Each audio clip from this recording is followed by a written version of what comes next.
Happy birthday to you, David.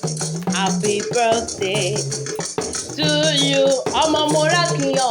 Happy birthday, happy birthday, happy birthday to you.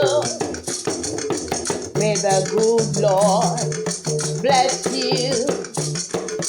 May the good Lord bless you. May the good Lord bless you, celebrant. May the good Lord bless you. Kì í ṣe mi mọ̀ ọ́n ṣe, David sọ pé kì í ṣe agbára mi. Kì í ṣe títóbi mi ló fi dá mi sí o, Bàbá. Ọlọ́run tó dá àwọn òkè ìgbàanì, ẹ̀yin ni mo fi ọpẹ́ mi fún.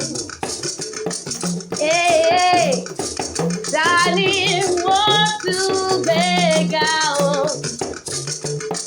bí kò ṣe Bàbá lókè? Ta ni wọ́n tún fi gbogbo ọpẹ́ mi fún? Ọlọ́run tó dá àwọn òkè ìgbàanì, ẹ̀yin ni mo fi ọpẹ́ mi fún. Èmi ó ti sọdún èyí wá tètè mí nínú owó, nínú ọ̀la, nínú àìkú balẹ̀ ọ̀rọ̀ lágbọ̀rọ̀ lọ́hùn ọba. Ohun tó o bá ti dáwọ́lé a máa yọrí sí rere ni. Aláṣẹ tí ọmọládé ni mò ń ké sí lọ́wọ́lọ́wọ́.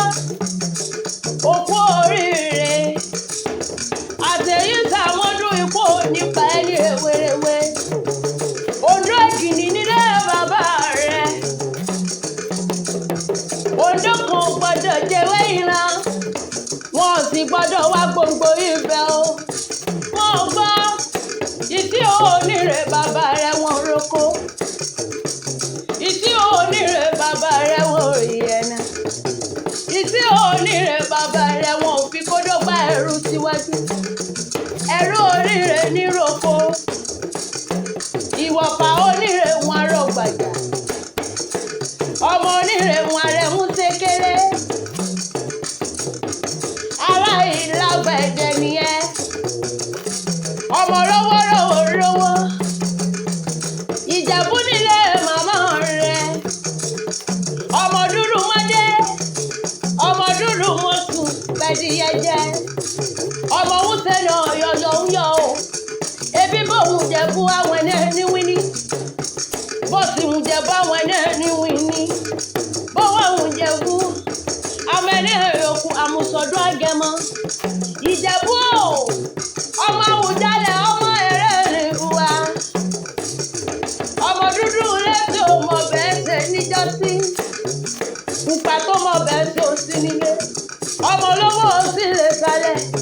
Kékeré Ìjẹ̀bú owó, àgbà Ìjẹ̀bú owó. Ọmọ Alágẹmọ abijó wìnní ni wọ́n kó kílé màmá tiẹ̀ gángan. Àtẹ̀yí táwọn ọ̀dọ́ yòlò tí wọ́n ṣe. Happy birthday to you o. Tí wọ́n bá ní tàbí kọ̀rọ̀ wìjọ létí.